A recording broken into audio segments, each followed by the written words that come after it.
Tokyo Paralympics കഴിഞ്ഞ കാര്യം നമ്മൾ അറിഞ്ഞതാണ്. അപ്പോൾ ഒളിമ്പിക്സിൻ്റെ ഒരു വീഡിയോ നമ്മൾ ചെയ്തിട്ടുണ്ടായിരുന്നു. ഇത് പാരാലിമ്പിക്സിൻ്റെ വീഡിയോയും അതേപോലെ നമ്മുടെ സെപ്റ്റംബർ 7 കറണ്ട് അഫയേഴ്സും ചേർത്തുകൊണ്ടുള്ള ഒരു കമ്പൈലേഷൻ വീഡിയോ ആണ്. വീഡിയോ മൊത്തമായി തന്നെ കാണുക, നിങ്ങൾക്ക് തീർച്ചയായും ബെനിഫിഷ്യൽ ആയിട്ടുള്ള വീഡിയോ ആണ്.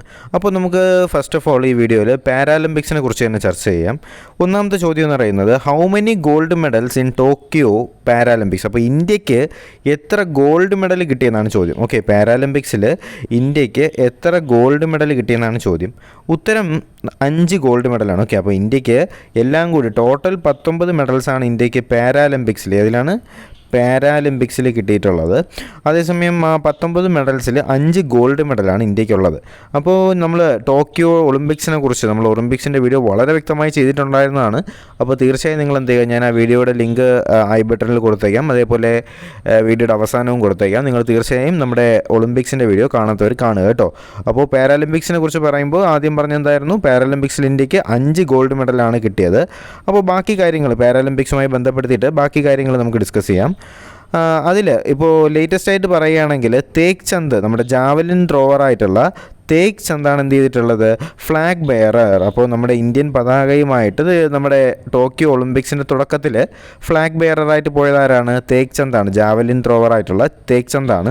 അതേസമയം നമ്മുടെ ഇന്ത്യൻ ഫ്ലാഗ് ബെയറായിട്ട് ക്ലോസിംഗ് സെറമണി, ഓക്കെ, അപ്പോൾ നമ്മുടെ ഈ പാരാലിമ്പിക്സ് കഴിഞ്ഞതിന് ശേഷമുള്ള ക്ലോസിംഗ് സെറമണിയിൽ നമ്മുടെ ഇന്ത്യൻ ഫ്ലാഗ് ബെയറായിട്ട് പോയതാരായിരുന്നു, നമ്മുടെ ആവനി ലേഖരയാണ്. ഓക്കെ, അപ്പോൾ ആവനി ലേഖരയാണ് പോയിട്ടുള്ളത്. അപ്പോൾ ഇവരൊക്കെ ആരാണ്, ഏതൊക്കെ മെഡൽസാണ് ഇവർക്ക് കിട്ടിയെന്നുള്ള കാര്യമൊക്കെ നമുക്ക് ഡിസ്കസ് ചെയ്യാം. അപ്പോൾ നമുക്ക് ഗോൾഡ് മെഡലിസ്റ്റിൻ്റെ കാര്യം പറയുകയാണെങ്കിൽ നമുക്ക് എത്ര ഗോൾഡ് മെഡൽ കിട്ടിയിട്ടുണ്ട് എണ്ണിയെ നമ്മൾ നേരത്തെ പറഞ്ഞിട്ടുണ്ടായിരുന്നു. 5 ഗോൾഡ് മെഡലാണ് കിട്ടിയിട്ടുള്ളത്. ആർക്കൊക്കെയാണ് ഈ 5 ഗോൾഡ് മെഡലെന്ന് നിങ്ങളൊന്ന് വായിച്ചു നോക്കുക, പേരെന്ന് നോക്കുക. സുമിത് ആൻറ്റിൽ, അദ്ദേഹത്തിന് ജാവലിൻ ത്രോയ്ക്ക് ഗോൾഡ് മെഡൽ കിട്ടി. ബാഡ്മിൻ്റന് പ്രമോദ് ഭഗത്തിന് കിട്ടിയിട്ടുണ്ട്. അടുത്ത് ബാഡ്മിൻ്റന് തന്നെ കൃഷ്ണ നാഗറിന് കിട്ടിയിട്ടുണ്ട്, മെൻ സിംഗിൾസിലാണ്. ഷൂട്ടിങ്ങിൽ മനീഷ് നർവാളിന് കിട്ടിയിട്ടുണ്ട്, അത് 50 മീറ്റർ പിസ്റ്റളിനാണ്. അതേപോലെ ഷൂട്ടിങ്ങിന് ആവനി ലേഖര, ലേറ്റസ്റ്റ് ആയിട്ട് കിട്ടിയതാണ് ആവനി ലേഖരയ്ക്ക്, അങ്ങനെ അത് 10 മീറ്റർ എയർ പിസ്റ്റളാണ് കിട്ടിയിട്ടുള്ളത്. അപ്പോൾ ഇത്രയും ഗോൾഡ് മെഡൽ, അപ്പോൾ 5 ഗോൾഡ് മെഡലാണ് കിട്ടിയിട്ടുള്ളത്. ഈ പേരെല്ലാം ഓർത്ത് വയ്ക്കുക, വളരെ ഇമ്പോർട്ടൻ്റ് ആണ്.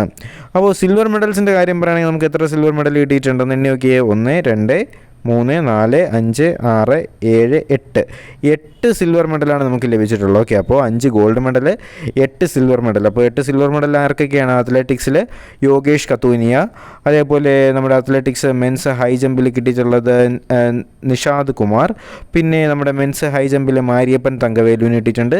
പ്രവീൺ കുമാറിന് ഹൈ ജമ്പിൽ കിട്ടിയിട്ടുണ്ട്. ദേവേന്ദ്ര ജജാരിയയ്ക്ക് അദ്ദേഹത്തിന് മെൻസ് ജാവലിൻ ത്രോയ്ക്ക് കിട്ടിയിട്ടുണ്ട്. അതേപോലെ സുഹാസ് യതിരാജിന് മെൻ സിംഗിൾസിൽ കിട്ടിയിട്ടുണ്ട്. സിംഹർജ് അദാനയ്ക്ക് മെൻസ് മിക്സഡ് പിസ്റ്റൾ 50 മീറ്റർ കിട്ടിയിട്ടുണ്ട്. അതേപോലെ ടേബിൾ ടെന്നീസിന് കിട്ടിയുള്ളത് ഭവാനിയ പാട്ടേലിനാണ്. അപ്പോൾ ഇത്രയും ആൾക്കാർക്കാണ്, അപ്പോൾ 8 പേർക്കാണ് നമ്മുടെ പാരാലിമ്പിക്സിൽ സിൽവർ മെഡലുകൾ ലഭിച്ചിട്ടുള്ളതെന്ന് നമുക്ക് ഈ ഒരു ലിസ്റ്റ് നോക്കുമ്പോൾ മനസ്സിലാവും. ഈ പേരുകൾ നിങ്ങൾ പറ്റുമെങ്കിൽ ഒന്ന് സ്ക്രീൻഷോട്ട് എടുത്ത് വയ്ക്കാൻ ശ്രമിക്കുക കേട്ടോ. നിങ്ങൾക്ക് അത്യാവശ്യ സമയങ്ങളിൽ എങ്ങോട്ടെങ്കിലുമൊക്കെ പോകാൻ നേരത്ത് നിങ്ങൾക്ക് വായിക്കാനായിട്ട് സാധിക്കും. അപ്പോൾ നമുക്ക് ബ്രോൺസ് മെഡലിൻ്റെ കാര്യം പറയാനാണെങ്കിൽ എത്ര ബ്രോൺസ് മെഡൽ കിട്ടിയിട്ടുണ്ട്, 1 2 3 4 5 6 പേര് കേട്ടോ.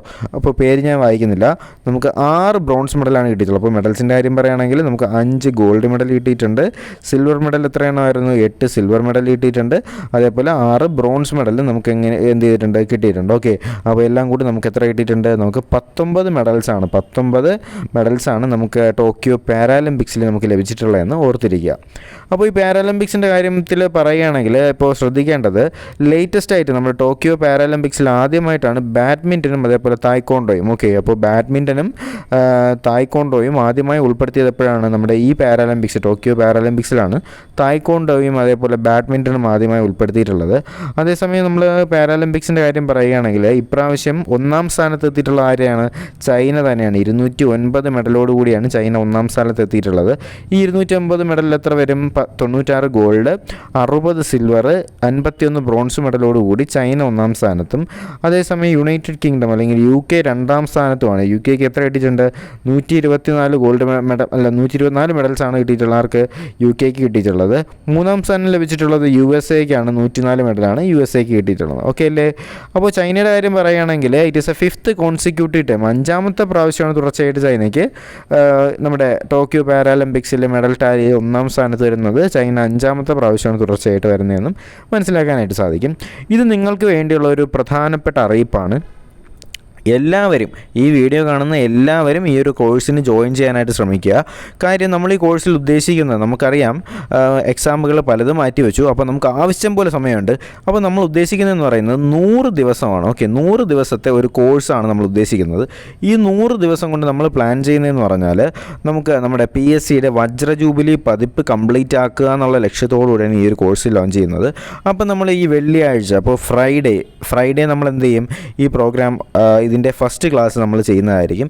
അതുവരെ നിങ്ങൾക്ക് എന്ത് ചെയ്യാം, നമ്മുടെ കോഴ്സിലേക്ക് ജോയിൻ ചെയ്യാം കേട്ടോ. അപ്പോൾ എല്ലാവരും കോഴ്സിലേക്ക് ജോയിൻ ചെയ്യുക. ജോയിൻ ചെയ്യാനുള്ള നമ്പർ ഞാൻ താഴെ കൊടുത്തിട്ടുണ്ട്, ഒന്നും കൂടി ഇവിടെ എഴുതി കാണിക്കാം. 89 21 25 0988. ഓക്കെ, ആ നമ്പർ നോക്കിയിരിക്കുക. 89 21 25 0988. ഈ നമ്പറിലോട്ട് നിങ്ങൾ എന്ത് ചെയ്യുക, ഒന്ന് കോൺടാക്റ്റ് ചെയ്യുക, ഒന്ന് മെസ്സേജ് ചെയ്യുക. നിങ്ങളുടെ പേരും അതേപോലെ സ്ഥലവും ജില്ലയും വെച്ചുകൊണ്ട് നിങ്ങൾ മെസ്സേജ് ചെയ്യുക. നിങ്ങളെ നമ്മുടെ ഗ്രൂപ്പിലോട്ട് ജോയിൻ ചെയ്യിപ്പിക്കാം.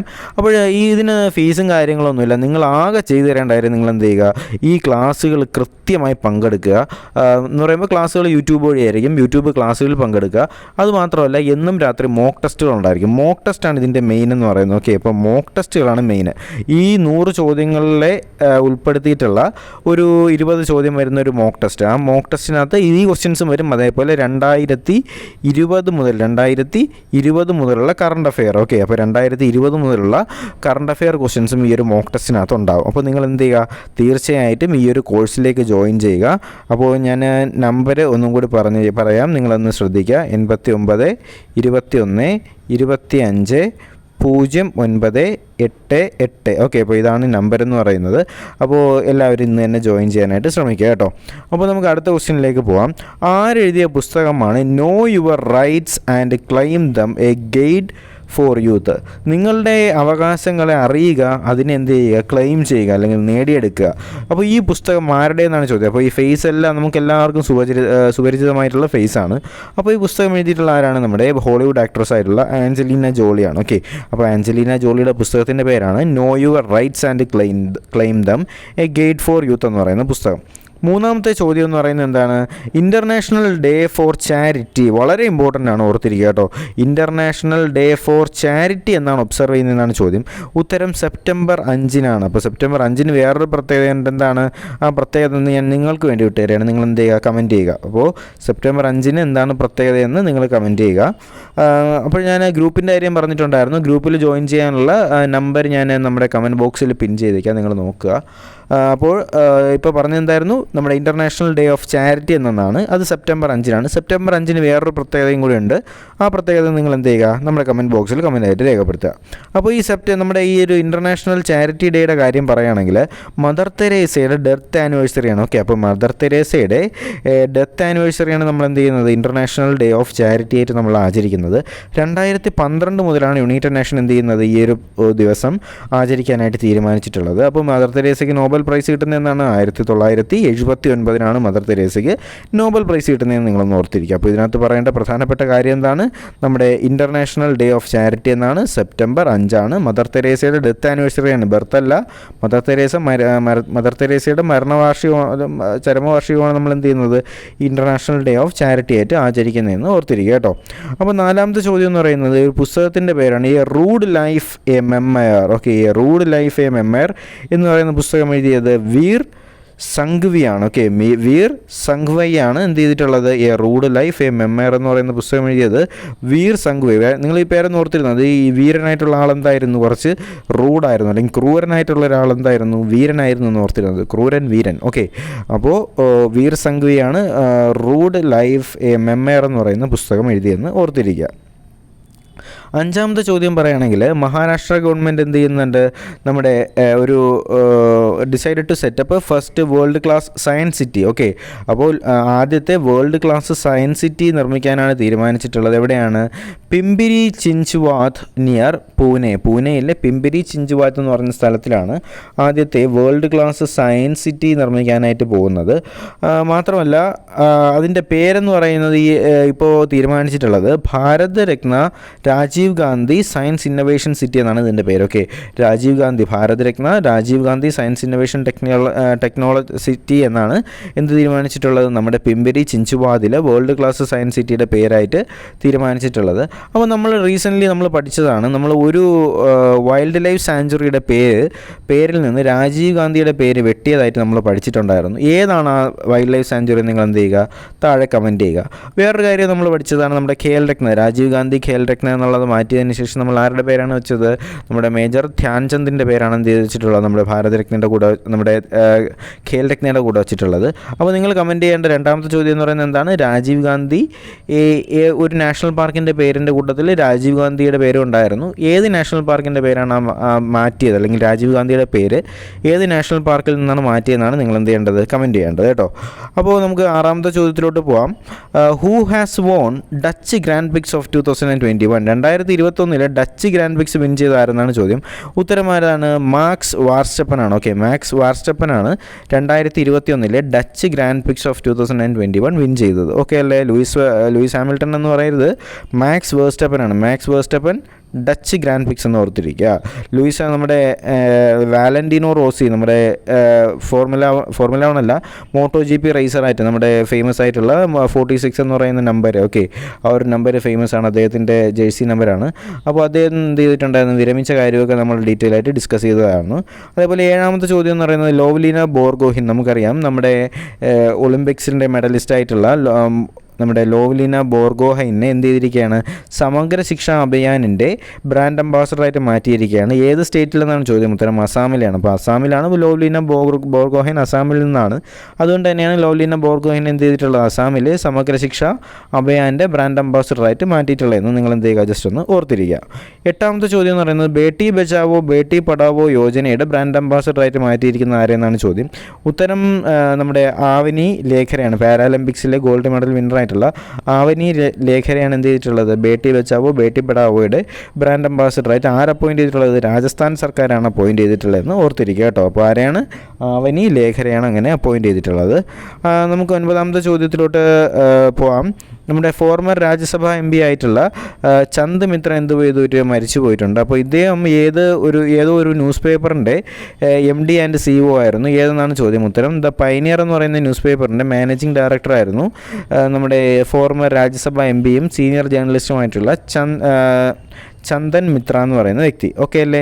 അപ്പോൾ 10ാമത്തെ ചോദ്യം നമ്മൾ ഡിസ്കസ് ചെയ്തതാണ്, പിന്നെ ഞാൻ വളരെ ഇമ്പോർട്ടൻ്റ് ആയതുകൊണ്ട് ഉൾപ്പെടുത്തിയതാണ്. വാഞ്ചുവ ഫെസ്റ്റിവൽ 2021 വാഞ്ചുവ ഫെസ്റ്റിവൽ ഏത് സ്റ്റേറ്റിലാണ് സെലിബ്രേറ്റ് ചെയ്യുന്നതെന്നാണ് ചോദ്യം. ഉത്തരം അസാമിലാണ്. അപ്പോൾ അസാമിലെ ട്രൈബ്സിൻ്റെ ഇടയിലുള്ള ഒരു കൊയ്ത്തുത്സവമാണെന്ന് പറയുന്നത് വാഞ്ചുവ ഫെസ്റ്റിവൽ എന്ന് പറയുന്നത്, വാഞ്ചുവ ഫെസ്റ്റിവൽ. ഓക്കെ, അപ്പോൾ നമ്മൾ വാഞ്ചുവ ഫെസ്റ്റിവലിൻ്റെ ഇമേജൊക്കെ നമ്മൾ വീഡിയോസിൽ തന്നെ ഡിസ്കസ് ചെയ്തിട്ടുണ്ടായിരുന്നു. അപ്പോൾ നമ്മൾ എടുക്കുന്ന എഫേർട്ട് എന്ന് പറയുന്നത് വളരെ വലുതാണ്. അതുകൊണ്ട് തന്നെ നിങ്ങൾ എന്ത് ചെയ്യുക, വീഡിയോ മൊത്തമായി കാണുക. ലൈക്ക് ചെയ്യാത്തവരുണ്ടെങ്കിൽ ലൈക്ക് ചെയ്യുക. തീർച്ചയായും ഈ വീഡിയോ കാണുന്ന ഓരോ ആളും എന്ത് ചെയ്യുക, നിങ്ങൾ കാണുന്ന ഓരോ ആൾക്കാരിലേക്ക് എന്ത് ചെയ്യുക, വീഡിയോ എത്തിച്ചു കൊടുക്കുക കേട്ടോ. ഒരാളിലേക്കെങ്കിലും നിങ്ങൾ എന്ത് ചെയ്യുക, വീഡിയോ ഒന്ന് ഷെയർ ചെയ്യാനായിട്ട് ശ്രമിക്കുക. അത് നമുക്ക് വേണ്ടി നിങ്ങൾ തരുന്ന ഒരു റെസ്പോൺസിബിലിറ്റി ആയിട്ട് നിങ്ങളൊന്ന് കണ്ടിരുന്നാൽ മാത്രം മതി.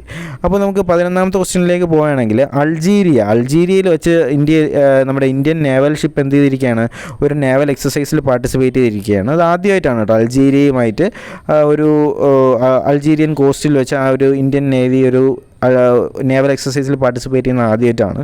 അപ്പോൾ ഇന്ത്യൻ നേവിയിൽ INS ടബാർ എന്ന് പറയുന്ന കപ്പലാണ് എന്ത് ചെയ്തിട്ടുള്ളത്, നമ്മുടെ അൾജീരിയൻ കോസ്റ്റിൽ വെച്ച് നടന്നിട്ടുള്ള നേവൽ എക്സസൈസിൽ പാർട്ടിസിപ്പേറ്റ് ചെയ്തിട്ടുള്ളത്. ഓക്കെ, 12ാമത്തെ ചോദ്യത്തിന് കാര്യം പറയുകയാണെങ്കിൽ ഒരു ആൻറ്റി നേവൽ ഡ്രോൺ സിസ്റ്റം നമ്മുടെ ഇന്ത്യൻ നേവിക്ക് വേണ്ടി ഒരു ആൻറ്റി നേവൽ ഡ്രോൺ സിസ്റ്റം ഉണ്ടാക്കാനായിട്ട് കരാർ ഒപ്പിട്ടിട്ടുള്ളത് ഏത് കമ്പനിയുമായിട്ടാണെന്നാണ് ചോദ്യം. ഉത്തരം നമ്മുടെ ഭാരത് ഇലക്ട്രോണിക്സ് ലിമിറ്റഡാണ്. അപ്പോൾ ഭാരത് ഇലക്ട്രോണിക്സ് ലിമിറ്റഡും നമ്മുടെ ഇന്ത്യൻ നേവിയുമായിട്ട് ചേർന്നുകൊണ്ടാണ് നമ്മുടെ ഒരു ആൻറ്റി ഡ്രോൺ സിസ്റ്റം നിർമ്മിക്കാനായിട്ട് തീരുമാനിച്ചിട്ടുള്ളത്. അപ്പോൾ ഡ്രോൺ അറ്റാക്സ് ഒക്കെ കൂടി വരുന്ന കാലഘട്ടത്തിലാണ് ഇങ്ങനെയൊരു വളരെ മികച്ചൊരു തീരുമാനം നമ്മുടെ ഇന്ത്യൻ നേവിയും ഭാരത് ഇലക്ട്രോണിക്സും കൂടി ചേർന്ന് എടുത്തിട്ടുള്ളത്. അപ്പോൾ അപ്പോൾ നമുക്ക് ഇന്നത്തെ ക്വിസ് ക്വസ്റ്റ്യനിലോട്ട് പോകാം. അതിന് മുന്നേ കഴിഞ്ഞ ക്വസ്റ്റ്യൻ അറിയാൻ നിങ്ങൾ എന്ത് ചെയ്യുക, കഴിഞ്ഞ വീഡിയോ ഒന്ന് കണ്ടു നോക്കുക, അതിൽ പിൻ ചെയ്തിട്ടുണ്ട്. അപ്പോൾ ഇന്നത്തെ ക്വിസ് ക്വസ്റ്റ്യൻ എന്ന് പറയുന്നത് ഏത് സ്റ്റേറ്റ് ആണ്, ഓക്കെ ക്വസ്റ്റ്യൻ ഒന്ന് വായിക്കാം. Which state has become first state in India to administer the first dose of COVID-19 vaccination to 100% of the adult population. Okay, പ്രായപൂർത്തിയായ എല്ലാവർക്കും കോവിഡ് വാക്സിനേഷൻ എത്തിച്ചു കൊടുത്ത ഇന്ത്യയിലെ ആദ്യത്തെ സംസ്ഥാനം, 100% വാക്സിനേഷൻ എത്തിച്ചു കൊടുത്ത ഇന്ത്യയിലെ ആദ്യ സംസ്ഥാനം ഏതെന്നാണ് ചോദ്യം. അപ്പോൾ നിങ്ങൾ എന്ത് ചെയ്യുക, ഉത്തരം കണ്ടെത്തുക, താഴെ കമൻറ്റ് ചെയ്യുക. അപ്പോൾ എല്ലാവർക്കും വീഡിയോ ഇഷ്ടമായെന്ന് വിശ്വസിക്കും. ഇഷ്ടമായെങ്കിൽ എന്ത് ചെയ്യുക, നമ്മുടെ നോളജ് ഫാക്ടറി UPSC എന്ന് പറയുന്ന ചാനൽ സബ്സ്ക്രൈബ് ചെയ്യുക.